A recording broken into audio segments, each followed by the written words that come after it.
Assalamualaikum warahmatullahi wabarakatuh. Hai geng, selamat datang kembali di ruang PPKN 16 bersama Bu Tiwi tentunya. Hari ini kita akan bahas materi mengenai kedudukan, sistematika, sifat, serta fungsi dari Undang-Undang Dasar 1945. Siapin lagi alat tulisnya ya, let's get started. Kedudukan Undang-Undang Dasar Negara Republik Indonesia tahun 1945. Undang-Undang Dasar 1945 itu berkedudukan yang tertinggi dalam sistem hierarki peraturan perundang-undangan yang ada di Indonesia ya. Jadi peraturan perundang-undangan yang ada di bawah Undang-Undang Dasar 1945 itu tidak boleh bertentangan dengan Undang-Undang Dasar 1945 itu sendiri. Selanjutnya, sistematika Undang-Undang Dasar 1945 itu ada dua ya.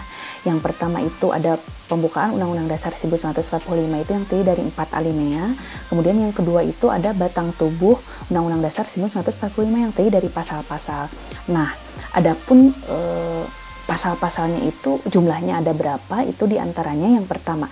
Nah, sebelum diamandemen, Undang-Undang Dasar itu terdiri dari 16 bab. Kemudian setelah diamandemen berubah menjadi 21 bab. Kemudian yang B, Undang-Undang Dasar 1945 itu sebelum diamandemen jumlahnya itu ada 37 pasal. Kemudian setelah diamandemen jumlahnya itu menjadi 73 pasal. Selanjutnya, sebelum diamandemen jumlah ayatnya itu ada 49 ayat. Kemudian setelah diamandemen berubah menjadi 170 ayat. Selanjutnya, sebelum diamandemen itu memiliki 4 pasal aturan peralihan. Setelah diamandemen berubah menjadi 3 pasal aturan peralihan.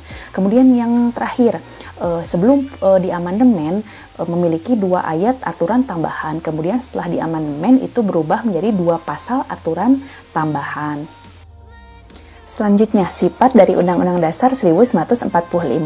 Di antaranya itu, yang pertama itu ada tertulis. Artinya, Undang-Undang Dasar 1945 itu merupakan suatu peraturan yang tercantum secara jelas dan menjadi sumber hukum yang mengikat bagi seluruh warga negara Indonesia. Kemudian yang kedua itu bersifat singkat. Artinya, Undang-Undang Dasar 1945 itu hanya memuat aturan-aturan pokok bagi penyelenggaraan negara saja. Sisanya nanti dijabarkan lagi dengan peraturan perundang-undangan yang ada di bawah Undang-Undang Dasar 1945. Yang ketiga itu bersifat supel. Artinya, Undang-Undang Dasar 1945 itu disusun dengan isi yang dapat dikembangkan lagi jika diperlukan di masa yang akan datang. Kemudian yang keempat ada rigid. Artinya apa? Undang-Undang Dasar 1945 itu memerlukan cara yang khusus dan istimewa untuk merubahnya. Jadi tidak sembarangan begitu saja bisa dirubah. Jadi ada cara tersendirinya secara khusus dan istimewa. Nah, yang terakhir itu ada fungsi dari Undang-Undang Dasar 1945. Yang pertama itu sebagai hukum dasar. Artinya setiap produk hukum, tindakan, kebijakan pemerintah itu baik yang tertulis maupun yang tidak tertulis itu harus dapat dipertanggungjawabkan sesuai dengan ketentuan dari Undang-Undang Dasar 1945. Tidak boleh bertentangan gitu ya. Selanjutnya yang B, sebagai alat kontrol, yaitu Undang-Undang Dasar 1945 menjadi pengontrol atas kesesuaian antara norma hukum yang ada di atasnya atau yang lebih tinggi dengan norma hukum yang ada di bawahnya gitu.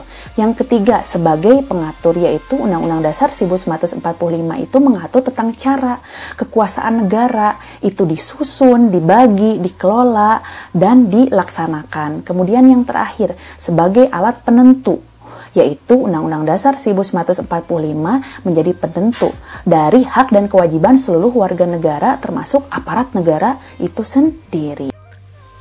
Oke, segitu dulu materi untuk kali ini ya. Jangan lupa like, subscribe, dan komen. Stay tune terus di ruang PPKN 16. Nukuring, kukuring, maju. Wassalamualaikum warahmatullahi wabarakatuh.